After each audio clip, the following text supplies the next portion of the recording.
Hosted by you/Alternative Tale 6910. I'm a 30-year-old woman. I have been with my fiancé, Sarah, for the last 5 years. We are the same age, and we met in grad school. When I was 13, my loving dad passed away. He left a decent amount of money for us. Within 6 months, my mom got engaged to a guy named Bob. Bob had a daughter around my age. My mom married Bob within a year of my dad's passing.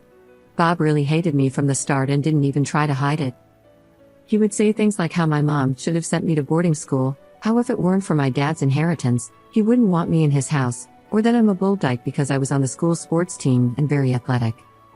He told my mom multiple times that he didn't feel safe when his daughter was around me, I wasn't even out of the closet yet, and used this as a reason to exclude me from pretty much everything.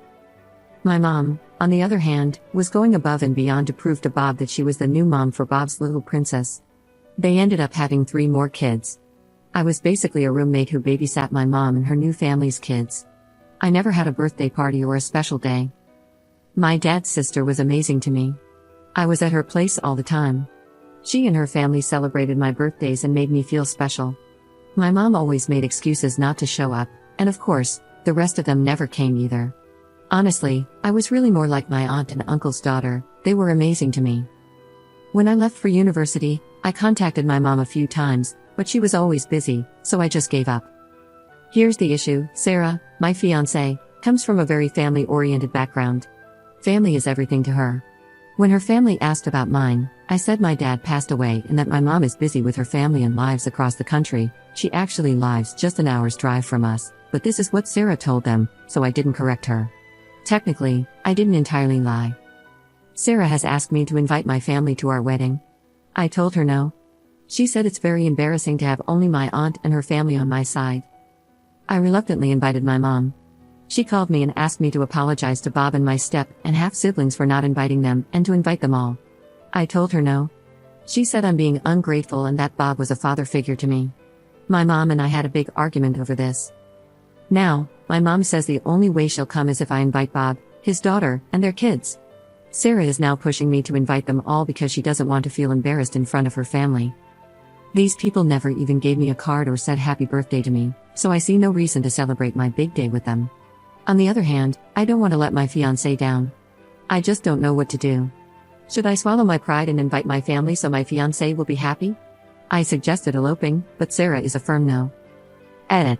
Sarah knows everything about my life. My aunt has even talked to her about how they treated me growing up. I will have a serious talk with her tonight. Update 1 day later. Thank you for your comments and DMs. They really gave me perspective on my life. I sat Sarah down last night and explained my reasoning for not inviting my family. She kept saying, that was a long time ago, they might not be the same people anymore. I felt offended and said, how on earth are you lecturing me when you've never even met them? Well, it turned out my mother has been in touch with Sarah. Sarah said they regularly meet for coffee dates and talk. I was about to cry because I was so angry. My mom changed the whole narrative, saying Bob was a father figure, a good, protective dad, and that it was me who didn't love him back because, apparently, it's my thing to play the victim. She claimed my aunt manipulated me and stole me from their family, trying to be a replacement for my mom. According to her, it's all about my mother. I screamed, are you for real? Ask her next time on your coffee dates why I never had a birthday party growing up. Why was there never a gift under the tree for me? Ask Bob if he even knows when my birthday is, since he was such a loving dad. Why did my aunt have to pick me up before Christmas Eve because Bob wanted to spend the holiday with his kids, not with another man's mistake? Sarah basically repeated what my mom has told me my whole life: you just love to make a big deal out of everything, make yourself a victim, and push everyone away. I told her she had no right contacting my mom. She said I was cruel and claimed she was just trying to help me mend my broken relationship. She even called my mom lovely and said Bob has changed a lot, he's now an LGBTQ ally now that his princess is out. I was floored.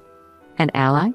Maybe he should start by apologizing to me for terrorizing my entire childhood. I told Sarah we are done. I can't do this. Sarah sarcastically said, you just proved your mom's point. Go run to your aunt. Let that old witch run your life. I told her she needs to find a new place ASAP, considering she's not paying rent, I am. She got mad and asked what excuse I was going to make up this time to justify my bullcrap trauma. I stopped replying. She went on a tirade, breaking our dinner plates. I didn't care. I texted my aunt, and she asked if I wanted to spend the night at her place. I said I was fine. I'm taking time off from work. I cleaned up the kitchen, which was full of broken dishware, in the morning because I didn't want my cats to accidentally get hurt. Sarah is still sleeping. I'm going to see how I can legally evict her.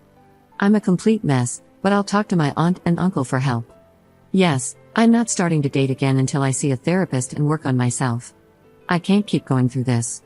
Second update 5 weeks later. I still get DMs asking for an update. 1. Sarah moved out, finally. Her family cursed me, my aunt, and uncle as they were packing her stuff. I asked my aunt and uncle to be there because I was terrified of her family. Luckily, they didn't do anything crazy, just a lot of verbal attacks. 2. My mom left me a nasty voicemail. She said I'm a worthless human being and blew the best thing that happened to me over some childish resentments. She said, "That's who you are. An ungrateful, spoiled brat." Her husband apparently raised me, and I was ungrateful, whatever, just leave me alone. 3. I met with a therapist that I liked, but he is going to retire soon due to health issues, FML. He referred me to his colleague, so, new year, new therapist? 4. I'm not dating. I do a lot of social activities with my friends. Overall, I'm very happy. 5. Next step? Who knows, maybe save my money to take my auntie on a nice vacation. I don't have many plans, to be honest.